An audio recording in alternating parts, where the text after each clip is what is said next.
Vous l'avez vu dans l'intro, en ce moment je suis un peu tout seul. Vous voyez derrière moi, je suis dans les Alpes. Bon alors il est un peu caché, mais normalement par là il y a le Mont Blanc. Et ouais, je suis un peu tout seul, mais étonnamment, je me sens pas spécialement seul, voire même je me suis jamais senti aussi bien entouré en vrai. Dans ma vie, j'ai toujours été plutôt un solitaire. Quand j'étais au collège, j'avais que 2-3 amis. Quand j'étais au lycée, le moment où j'ai arrêté de vouloir être pote avec tout le monde et de faire semblant, tout le monde m'a pris pour le mec bizarre qui était toujours avec sa musique tout seul et qui parlait à personne. Et en études supérieures, pour le coup, je suis vraiment devenu le mec du fond de la classe qui parle à personne. Mais dans tout ça, il y a très peu de moments où je me suis senti vraiment, vraiment seul. Et je pense que ça marque une séparation entre deux choses différentes qui sont d'une part la solitude choisie ou volontaire et d'une autre part la solitude subie. Le problème, c'est que dans la langue française, on a un seul mot pour dire ces deux sentiments qui se rassemblent sous la solitude. Alors que par exemple, en anglais, il y a deux mots. Ils utilisent loneliness pour dire plus la partie solitude subie, où on a vraiment cette sensation d'être seul, qui est un sentiment horrible et désagréable que je souhaite à personne. Mais par contre, ils utilisent le mot solitude comme en français pour parler du fait d'être seul, mais pas spécialement avec une connotation négative. Et justement, le problème dans la langue française, c'est que le fait d'avoir un seul mot, ça donne une connotation très très négative à ce sentiment qui, on va le voir, peut être quelque chose d'extrêmement positif. Quand vous êtes entouré par que ce soit vos amis, votre moitié ou votre famille, ils perçoivent une image de vous qui n'est pas réellement vous-même. Et ça, c'est assez facilement vérifiable. Je pense que c'est déjà arrivé à tout le monde d'avoir un peu peur de se faire rencontrer deux personnes ou deux groupes d'amis parce que juste ils viennent pas du même monde en fait. C'est deux personnes qui sont super différentes et donc vous savez pas forcément si ça va accrocher. Mais pourtant vous êtes la même personne et vous êtes amis avec ces deux personnes-là ou ces deux groupes d'amis-là.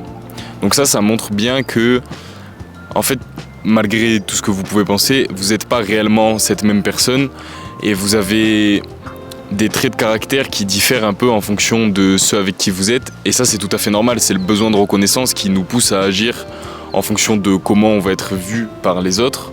Et c'est quelque chose de totalement inconscient et c'est quelque chose qui va forcer certains traits de caractère ou certains traits de notre personnalité pour s'adapter avec les personnes qui nous entourent. En fait, le vrai vous, il ressort quand vous êtes seul et quand vous mettez à bas n'importe quel masque social.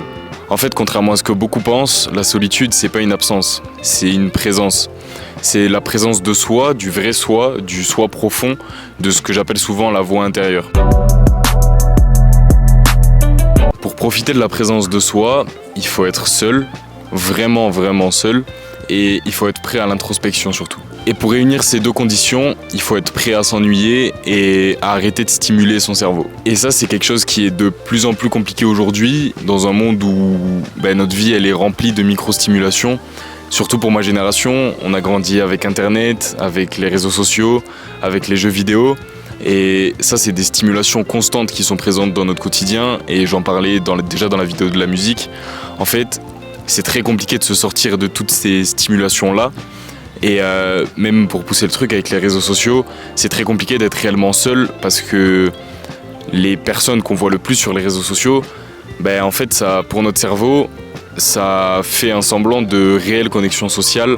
Et même les gens à qui on parle régulièrement sur les réseaux sociaux, mais qu'on ne voit pas spécialement en vrai, c'est des semblants de connexion sociale qui font croire à notre cerveau qu'on a des connexions sociales alors qu'en vrai non.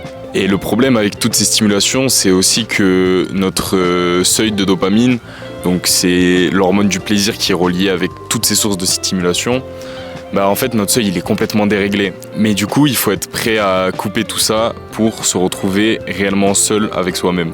Et c'est pour ça que je pense que la solitude c'est un super pouvoir, parce que je pense que si on arrive à rencontrer le vrai soi et qu'on passe du temps réellement seul, on apprendra à se connaître et donc à s'aimer, savoir ce qu'on aime, ce qu'on veut dans la vie, etc. Pour conclure, ce que je suis en train de dire, ça veut absolument pas dire qu'il faut devenir un ermite et s'enfermer dans une cave. L'être humain est avant tout un animal social, donc s'enfermer tout seul, ça va pas nous rendre heureux, ça va pas nous faire progresser dans la vie, parce que le besoin de reconnaissance, il est vraiment réel.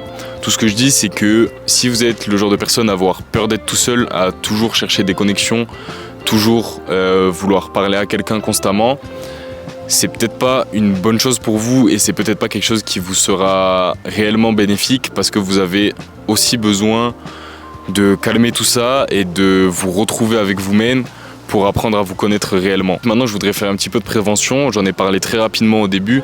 Ce que j'ai appelé la solitude subie, c'est l'un des pires sentiments et l'une des pires douleurs qui a été recensée pour un être humain. Si vous ressentez réellement cette solitude, vous devez en parler autour de vous, si vous avez la possibilité de le faire. Et si vous n'avez pas la possibilité de le faire, il y a un numéro qui existe, qui est le 0800 858 858 que je vous affiche à l'écran. Si vous ressentez le besoin de parler, d'échanger avec quelqu'un ou d'être écouté à ce sujet-là, faites-le réellement, parce que c'est une plateforme qui a été créée pour ça et c'est sa vocation. Donc, très sincèrement, faites-vous aider.